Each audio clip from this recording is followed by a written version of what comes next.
안녕하세요, 하림아빠입니다. 오늘은 제 전공은 아니지만 저도 궁금하고 여러분도 궁금해하실 한 드론에 대해서 정리해보고자 합니다. 스마트폰계에 스티브 잡스가 있다면 드론계에는 프랭크 왕이 있습니다.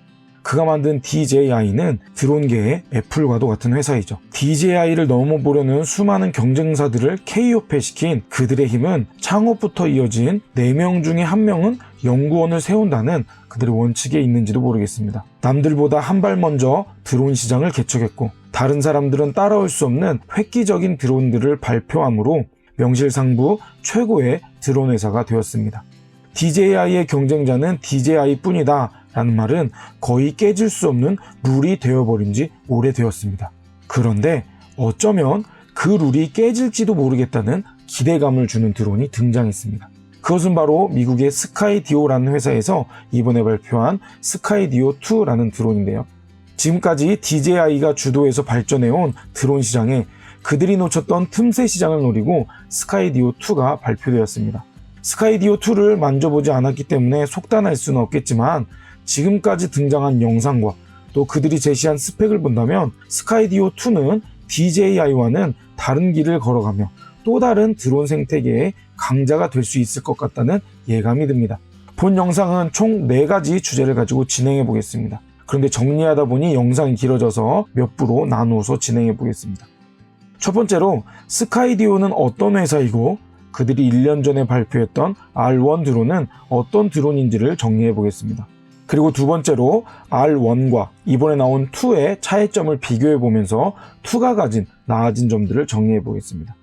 세 번째로 그 다음에는 스카이디오2와 매빅2를 비교해 보면서 어떤 장단점이 예상되는지를 정리해 보겠고요. 마지막으로 네 번째는 이후에 이 스카이디오라는 회사가 어떠한 방향으로 나아갈 것인지를 예상해 보는 그러한 내용들을 다루어 보겠습니다. 지금부터 저를 따라와 보시죠. 첫 번째, 스카이디오와 R1은 무엇인지에 대해서 다루겠습니다. 한때 중국에는 DJI가 있었다면 미국에는 솔로 드론을 만든 3D 로보틱스가 있었습니다. 그런데 DJI가 드론 시장계를 선점해 가면서 3D 로보틱스는 드론 역사의 한 페이지를 장식하는 불운의 회사가 되었습니다. 이제는 미국에서 드론은 안 만들 것 같았던 그 예상을 뚫고 스카이디오라는 회사가 등장하죠. 이들은 미국 실리콘밸리의 드론 스타트업 회사로 등장합니다. 그리고 자율비행 드론 개발을 목표로 만들어진 회사이죠. 이들의 출발점은 DJI와 조금 달랐습니다. 드론의 하드웨어를 개발하는 팀이 아니라 이미 구축된 하드웨어를 기반으로 자율비행 드론을 만들기 위해 모인 사람들이었죠. 스카이디오는 MIT 컴퓨터 인공지능 연구소 그룹 출신인 아담 브라이가 2014년에 창업하면서 시작되었습니다. 이들은 MIT를 다닐 때 지하 주차장을 자유롭게 날아다니는 고정익 드론을 개발했고 구글에 스카웃되어서 프로젝트 윙 연구에 참여했던 자들입니다. 그리고 그들이 추구했던 방향대로 자율비행 드론을 만드는 회사를 세우게 된 것이죠. 그리고 이들은 2018년 2월에 스카이디오 R1이라는 드론을 발표합니다. 이 드론은 그들이 지금까지 연구한 기술의 집합체였죠. 이 드론은 정말 혁신적인 드론이었습니다. 기체 주위를 둘러싼 12개의 카메라는 전방위에서 주위의 환경들을 지켜보며 드론을 안전하게 비행하게 만들었습니다.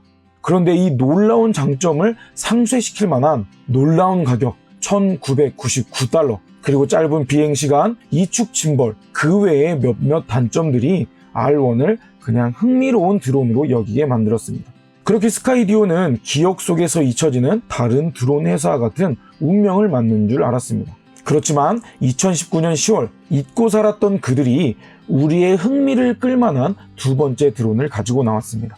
그것이 스카이디오2인데요. 얼마나 바뀌었는지는 다음 영상에서 R1과 2를 스펙으로 비교해 보겠습니다. 이상 하림아빠였습니다.